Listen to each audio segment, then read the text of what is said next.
Okay, and we're going to bring to the stage once again Nick Fish. Nick, come on up.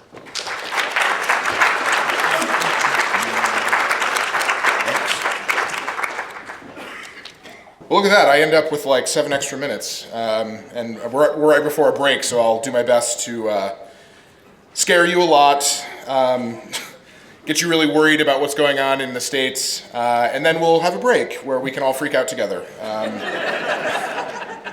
My name is Nick Fish. I'm the president of American Atheists, and I'm here to talk about something that I think many of you are familiar with. And if you're not, as I said, I'm here to scare you, but then hopefully inspire you and tell you what we're doing about one of the biggest threats in American public policy right now.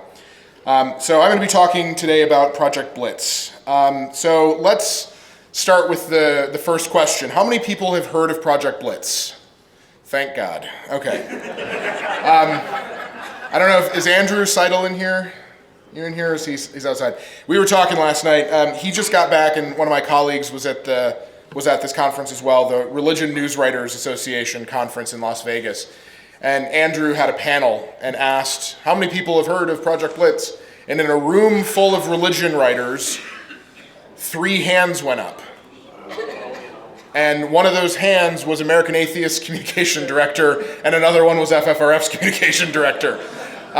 So we got some work to do. But I'm going to be talking today about Project Blitz. I'm going to give an overview of what it is.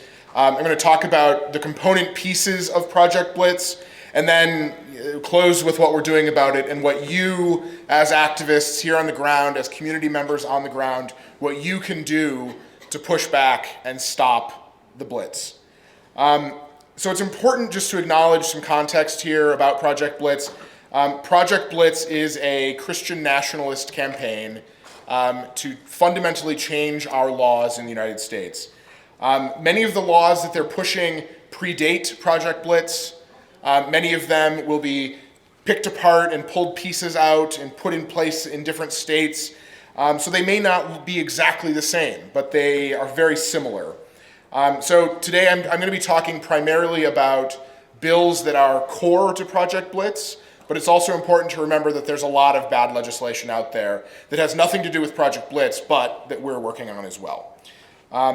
So as an overview, Project Blitz is a concerted, multi-issue, state-level legislative campaign by Christian nationalists based and justified around a fundamentally distorted version of religious freedom.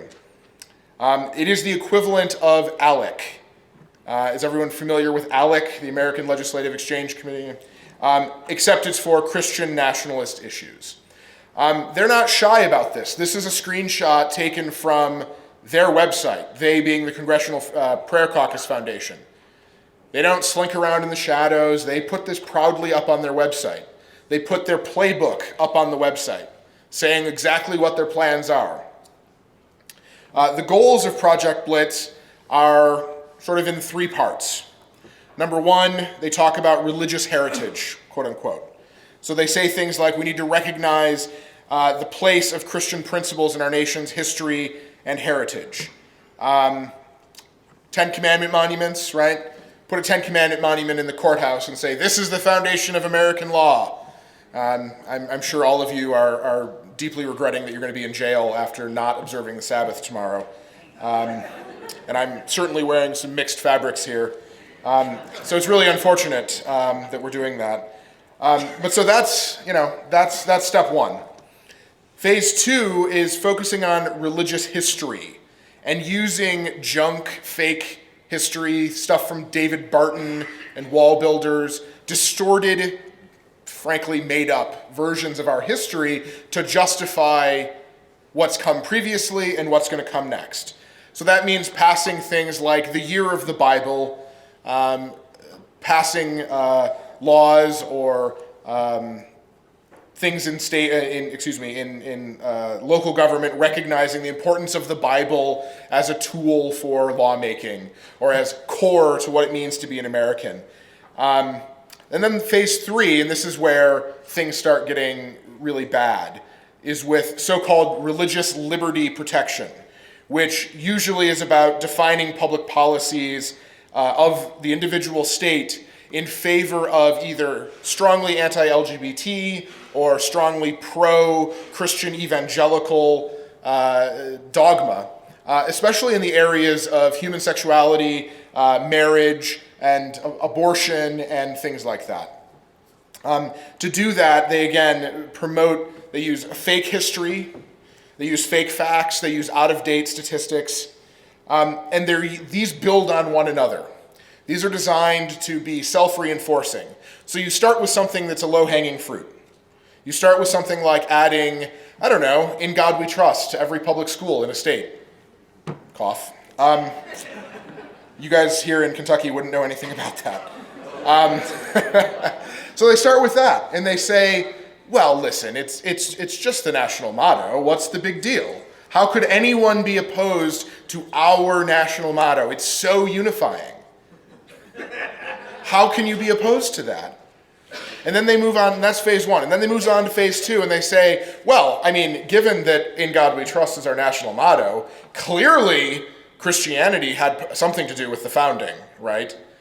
Never mind that if you try to get the actual facts out there, that the national motto, "In God We Trust," didn't really even exist until the Civil War, and it was some extremist pastor in Pennsylvania saying that we needed to be saved from the ignominy of heathenism that was engulfing the nation because of the Civil War. And then it wasn't until the 1950s when we needed to draw some contrast between us, the patriotic, capitalist, godly Americans, versus the communist, godless people in the Soviet Union. And we needed to put that on all of our public buildings and make that our national motto. Most people they don't know that. They don't even, or they don't care that it has nothing to do with the founding of the nation. David Barton himself said these laws, proposing these, amping them up, getting things going and fomenting, is kind of like whack-a-mole. And the direct quote is, "It'll drive them crazy that they'll have to divide their resources out in opposing this. This is created to distract us, to overwhelm us, to gobble up all of our resources, so that then they can move on to phase three. Phase three is putting in place all of these expansive religious exemptions that target women, that target LGBT people, that target adoptions, that target youth, and so on. So this is a comprehensive plan that they put together, and the scariest thing is it works, and it has been working. But we're starting to win the fight. So the way that they do this is to start, as I said, start small. Use religion as a wedge issue. Use religion as a weapon, not just against us as atheists, or against Muslims, or against Buddhists, or Sikhs, or whoever, but against Christians that disagree with them. So you'll see one of the articles up here on the screen. State senator says motto, "In God We Trust," is offensive to place in schools. That state senator is Senator John Marty from Minnesota. John Marty is the son of an Episcopalian minister, the grandson of an Episcopalian minister, the brother of an Episcopalian minister, the father of an Episcopalian minister. He himself is Episcopalian. But he's not the right kind of Christian. He's not the kind of Christian that wants to bludgeon people over the head with these religious symbols in public schools. These bills are being used as a wedge, not just between the parties, but within the parties. They use it to force us onto the back foot to have to defend why we're attacking religion. And the thing that I think is most important when we're talking about building a coalition to oppose this, standing up against these attacks, standing up against this distortion of history, is what do they mean when they say Christian nation? Again, they don't mean John Marty's type of Christian. Let's put a pin in that. We'll talk about that a little bit later here. But think about that. What does Christian nation mean? Whose Christianity are we talking about? So we'll get to that. But who's behind Project Blitz? The Wall Builders, they're a Christian nationalist advocacy group. The Congressional Prayer Caucus Foundation, who I mentioned earlier, they're sort of the think tank that develops all of these laws and puts out these guides. And they're also a nexus for prayer caucuses. Prayer caucuses, as I'm sure many of you know, are often bipartisan. They are framed in this as sort of a place for people of all faiths. And in fact, they're not. They're being used, they're being weaponized to advance this Project Blitz agenda. And that's part of what we need to push back on. The final group here is the National Legal Foundation, which is basically a Christian nationalist version of the ACLU. They've got a lot of these that have like different initials and all have some version of like patriot and first and freedom and I don't know, religion, religious freedom, terrible names that kind of hide what they do. And they change their names a lot, which is really strange. But these groups all work together, reinforcing one another, right? You can look at these as the phases almost. Wall Builders makes up the fake history. Congressional Prayer Caucus Foundation serves as the foot soldiers and works in the legislation. Legal Foundation develops legal theories and sues, and it just feeds back into itself. It's like a really strange Christian nationalist human centipede. You're welcome for that. So what is Christian nationalism? Andrew is going to talk about this some more, so I don't want to step on his toes too much here. But to give you the brief overview, Christian nationalism is not just, it's a conservative Christian. That's not what we're talking about here. It is a political ideology, and at its core is the idea that Christians have a right to rule this nation. Also, part of that is the idea that part of being an American is being Christian. So those two things go hand in hand, that Christians should rule America because part of being American is being a Christian. It's also this revisionist history, which is just a nice way of saying they make shit up that didn't happen that long ago, that says that our founders were these devout Christians who were inspired by God to create this, this fantastic country where Christians would have freedom, the freedom to impose Christianity on everyone else, where our founders didn't intend to have a secular America, but rather an explicitly Christian nation. They believe that the foundation of separation of church and state is completely ahistoric. It's false. They reject religious pluralism. These people are basically the folks from Gilead, if you've watched The Handmaid's Tale. This is a quote that I think is possibly the most illustrative of any of them as it relates to Christian nationalism. This is from George Grant, who was the former executive director of Coral Ridge Ministries. He wrote in a book, his book, The Changing of the Guard, quote, "Christians have an obligation, a mandate, a commission, a holy responsibility to reclaim the land for Jesus Christ, to have dominion in civil structures, just as in every other aspect of life and godliness. But it's dominion we're after, not just a voice. It's dominion we're after, not just influence. It's dominion we're after, not just equal time. It's dominion we're after, world conquest. That's what Christ has commissioned us to accomplish." There you go. Pretty straightforward. It's nice when they say it out loud, though, I have to say. I'm glad when they just put it all out there. Because this is who we're up against. This is what they believe. They don't care about the First Amendment. They don't care about religious equality. They care about their religion being elevated above everyone else. And there's no better example of this when they go on and on about how they want legislative prayer and how we should have prayer before every government meeting and all that.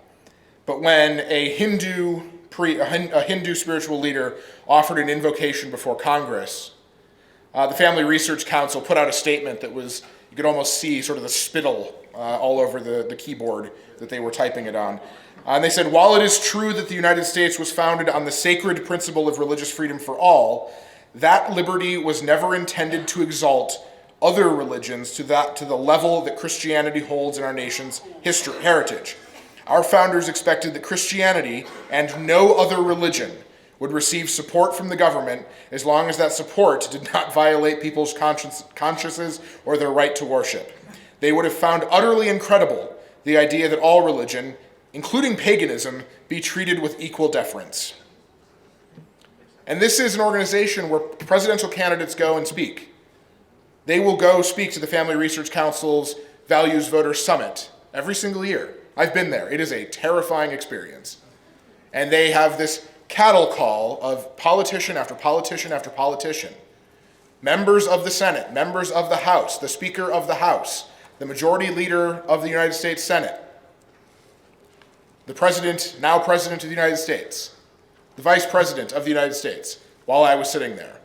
Immediately before the Vice President of the United States was somebody who said that projecting the rainbow up on the White House after the Obergefell decision and projecting an image of, I don't even remember which god it was, on the Empire State Building in celebration of a Hindu religious holiday were signs of the apocalypse.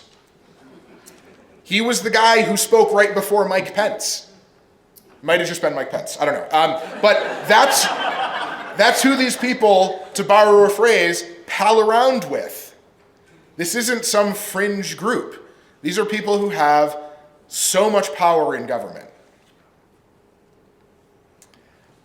This narrative is extremely dangerous. The effects of that narrative, and when we sort of suss out what it means when people identify as Christian nationalists, they're much more likely to vote for politicians like Donald Trump. They're very suspicious of people who are the other. They tend to hold very strong anti-Muslim sentiment. They're extremely less likely to support separation of religion and government, meaning things like the Johnson Amendment. The Johnson Amendment is the prohibition for someone like me, here representing American atheists, to talk about electoral politics. Now you notice I am talking about politics, right? I'm talking about public policy. It's a matter of public importance, but I'm not saying go vote for this person or don't vote for this other person. It's a pretty easy line to follow. It doesn't silence me at all. But they want to have their cake and eat it too. They want to not have to disclose their taxes or anything like that because they're a church, but then they want to go out and endorse politicians. They want to be a super PAC. And obviously they're less likely to support LGBTQ equality. This is research done by Andrew Whitehead at Clemson University. And it's really interesting when people will point to Donald Trump and they'll say that Donald Trump was chosen by God to help them achieve their goal of a Christian nation. Listen to Jerry Falwell Jr. He says the same thing. Listen to Robert Jeffress, pastor from Dallas. And then this ties right back into Project Blitz, because the Project Blitz playbook says if any legislator opposes the work we're doing, it's helpful to get them on the record against this heritage and freedom. They want to use it against our members of our state legislatures. So what's in Project Blitz? As I said, the state prayer caucuses. There are 33 states with prayer caucuses. They're bipartisan. They have over 1,000 elected officials in them. Lawmakers are, for the most part, unaware that the prayer caucuses are being used for this purpose. One of the strongest, to use an example at the federal level, one of the strongest allies that we have on religious equality issues is Senator Chris Coons. Senator Coons is I think he's a Presbyterian. He is a Sunday school teacher. He's very personally devout. But he is a very strong ally of atheists and secularism in the United States Senate. But he's the co-chair of the Congressional Prayer Caucus Foundation, the Congressional Prayer Caucus. He helps put on the prayer breakfast. People don't know, and they don't understand exactly what these things are being used for, especially at the state level, where these caucuses sort of spring up, they exist, people join them, they're part-time legislators, they don't have a lot of staff. So what they rely on these caucuses, the caucus could be the prayer caucus, but it could also be the oil and gas caucus, it could be the farming caucus, it could be, I don't know, the marijuana caucus, the cannabis caucus is pretty common now, that put forward and help people put together legislation and find connections to get lawmaking done. That's a very common thing for state lawmakers. But they don't know what's being pushed behind the scenes sometimes. In fact, the Congressional Prayer Caucus Foundation has explicitly said in their Project Blitz playbook that they need to bring in Democrats to introduce and support these bills to give it a veneer of bipartisanship. The problem here is that there's really nothing on the other side of the prayer caucuses. There's no religious equality caucus, though we might be working on that. It's because it's hard. The states that you see here with the gold dots in them, right? Those are states that have a state director. They have a paid person on the ground in all of those states that does nothing except coordinate the prayer caucus. That's what we're up against. That's the kind of resources we're talking about on the other side here. They put out a policy guide. I mentioned ALEC, the American Legislative Exchange Committee. This policy guide is full of model legislation. It has talking points, it has resources, it has ways to get in touch, it has studies and facts to back up their proposals. It talks about common arguments against the proposals that they're making and how to diffuse them, and it's sent to thousands of state legislators every single year. Included in it are a couple dozen pieces of model legislation, which is why you see bills spreading all throughout the country. Let's talk about some of the examples here of the different bills. So phase one, category one, are what we would maybe call symbolic legislation.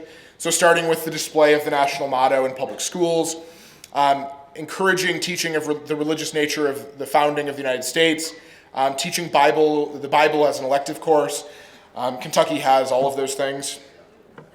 We're working on it. But these are like low-hanging fruit. This is the thing to get first to build momentum so you can move on to the next thing. Phase two really focuses in on history and really kind of expands out and broadens the idea of having a Christian nation. So Year of the Bible, Christian Heritage Week, so on. They'll be called things like proclamation recognizing the importance of religious history and freedom.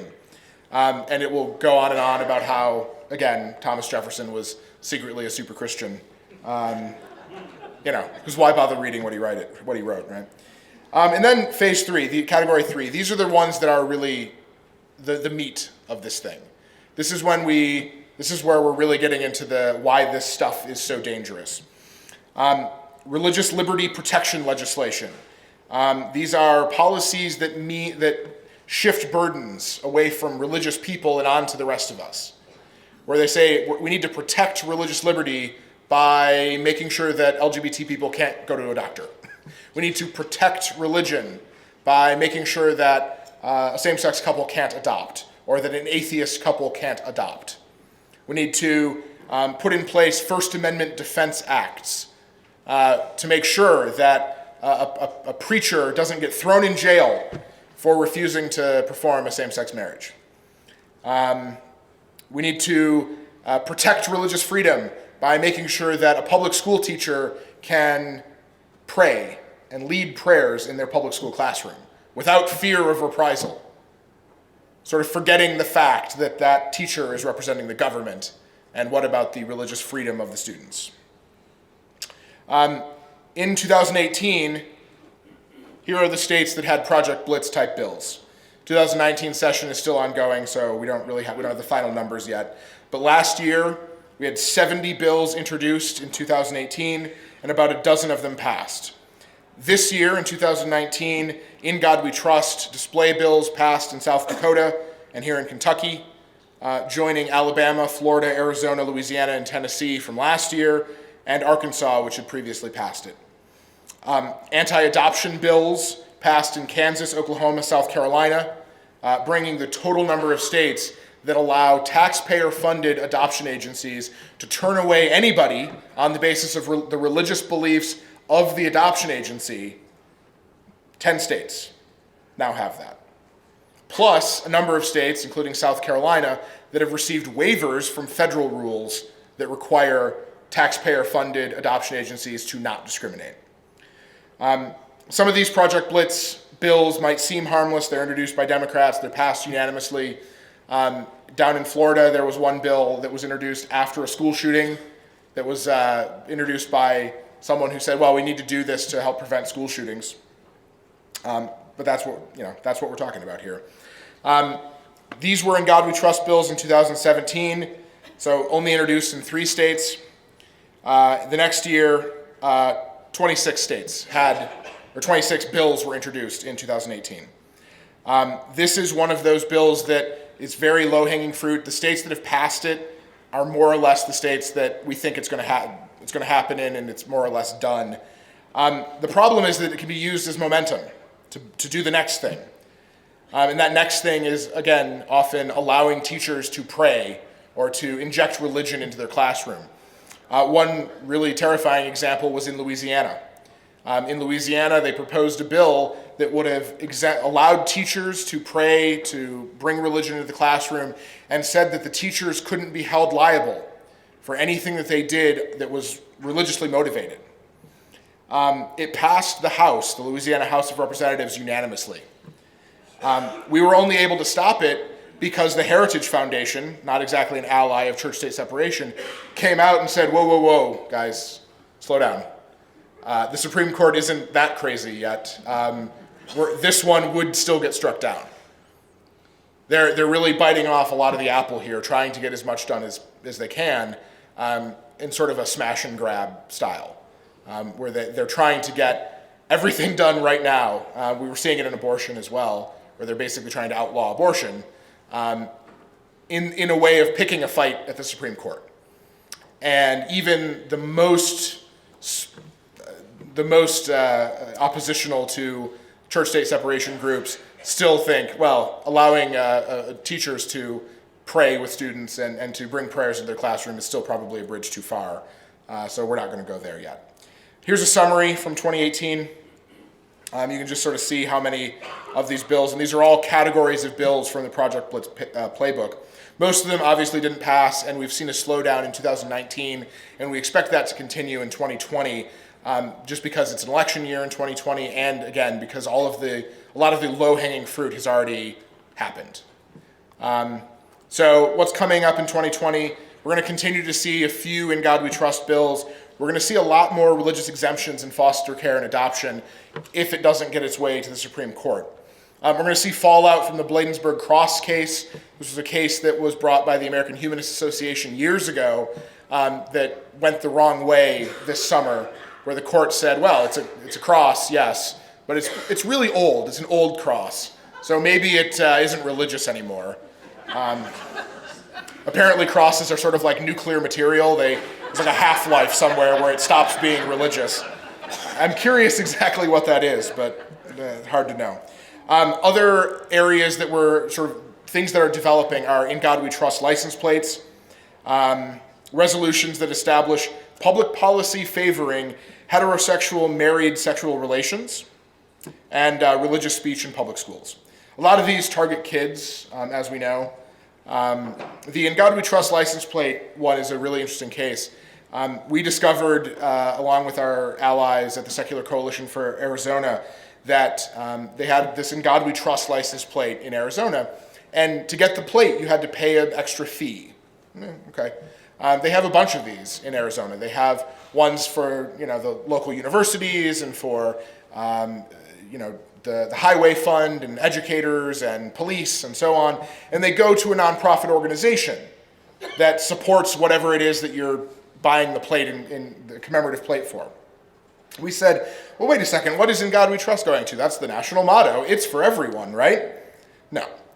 The In God We Trust motto plate was going directly into the coffers of Alliance Defending Freedom. Alliance Defending Freedom is probably the worst of the worst as far as religious liberty attack dogs that go out there and file lawsuits intended to gut civil rights protections for LGBT people, that put Christians on a pedestal in terms of exercising their religious beliefs. They had received more than $1 million over the course of 5 years, going directly into their coffers to fund these lawsuits from people in Arizona buying license plates with the national motto on them. We actually we got disclosure on that. We weren't able to pass a law, but they voluntarily disclosed that, so now people know, and we exposed it. So how are we winning this? Awareness is critical. Lawmakers are generally not aware of the nature of the prayer caucuses or the Project Blitz legislation. Opposition to them is sometimes used as a cudgel in debates. but just being open about why we care about religious equality is important. The best solution is to just raise awareness, get it out there. The media is writing more and more about it, despite what happened at the Religion News Writers conference this weekend. If you're in a school district where this stuff is happening, point people to the Project Blitz website. Blitzwatch.org is the coalition that we've put together. Use us as a resource. Tell people about what this is. This isn't an isolated thing. This is part of a larger campaign. You can check out blitzwatch.org. It's a great website that we've put together that's full of resources. We have a coalition that we've built around these issues to fight back. And those include major atheist and secular groups like the American Humanist Association, Freedom from Religion Foundation, Secular Coalition, but also groups like PFLAG and the National LGBTQ Task Force, two of the largest LGBT groups out there. We also have the Interfaith Alliance, faith leaders. We also have RCRC, the Religious Coalition for Reproductive Choice, because this affects everyone. They have said that their target is all of us. It's not just about 10 Commandments, it's everybody. It's not just about targeting atheists and secular people and religious minorities, it's about targeting women and LGBTQ people. All of these things are tied together. So when we can all use the same talking points, be on the same message, it really helps us move the ball. Second, I'm going to give you a sneak peek of something right now. Knowing where we're starting and tracking our progress is key. This is a sneak peek of a project that we're going to launch in the next few months called State of the Secular States. We did a report last year. This year it's all online. It's completely interactive. And if you want to check it out, you can go to states.atheists.org, and there's a little password that you can punch in, and the password is Freethought. And it's only good for the next couple days. We're going to change it later, but I wanted you guys to be the first to see it. It's still a draft. It's not done yet, so if you see like an error, let me know. But it's a resource. We need to know where we're starting to know where we're going and if we're being successful. So check that out. This is another little thing. So we've got interactive maps that go through exactly which states have which bad policies and which states have which good policies. These are the states that allow discrimination in adoption and foster care. I'm sad to say that my home state of Michigan is one of them. But this is an opportunity, and this is the good thing before we go to break. This presents a fantastic opportunity for us to work across movements, to not just stay in our silos and only talk about quote-unquote atheist issues. This is something that affects all of us. This is a multi-issue campaign perpetrated by Christian nationalists to attack a ton of vulnerable people. And so our response has to be just as multi-issue, multi-movement, multi-group, multi-people. The other way to message this is to talk about, out-of-state special interests that are coming into your state and trying to tell Kentucky what to do. You can also work locally to develop resolutions, proclamations that acknowledge the real history of religious freedom in the United States. Those resources are up on blitzwatch.org. You can take a look at them there. Nick, you've got about 3 minutes. Do you want to take a question? Yeah, I got one slide and then I will. Yep. Standing together, the Christian nationalists don't look at these as separate issues, and we shouldn't either. When they talk about being a Christian nation, they don't mean the Christianity of Reverend Barber in North Carolina leading the Poor People's Campaign. They don't mean the Christianity of Al Sharpton, for sure. They don't mean the Christianity of the Unitarians or the Baptist Joint Committee or Catholics for Choice. They mean white, evangelical Protestants. That's it. This is a campaign that is inextricably linked to white nationalism, and we need to call it out. Religious minority groups are our allies in this fight. Muslims, Jews, Sikhs, Buddhists, and the Christians that I mentioned earlier. The theological arguments that we all enjoy getting into are important, but they're sometimes more important is to set those aside because people are dying. I'm willing to put aside my theological differences with all those groups as long as kids are being tortured with conversion therapy. I'm willing to put aside those differences while women are dying because they can't get treated for an ectopic pregnancy in a Catholic hospital. 20% of hospital beds in the United States are managed by Catholic hospitals, and you don't even know it. I'm willing to put aside those differences while 250,000 kids are waiting to be adopted in our foster care system, and they're being denied the ability to have a forever home because religious extremism is taking that from them. It's stealing that opportunity from them to lead a normal, quote unquote, life and not be shuffled around from home to home. So, I'm willing to put that aside. I think we all should as well, for the greater good, to fight and to win this fight. So I'm happy to take a couple questions. We got 2 minutes here. Yeah, currently there's a mini-series on Netflix called The Family. Can you talk a little bit about whether or not that's true? Yes. It is true. Jeff Charlotte, I think this is the gentleman's name. Fantastic book. Watch it. Go home after tonight. Watch Part of the Family. Get terrified. Watch like one episode of Great British Baking Show as like a palate cleanser, and then go back and watch it.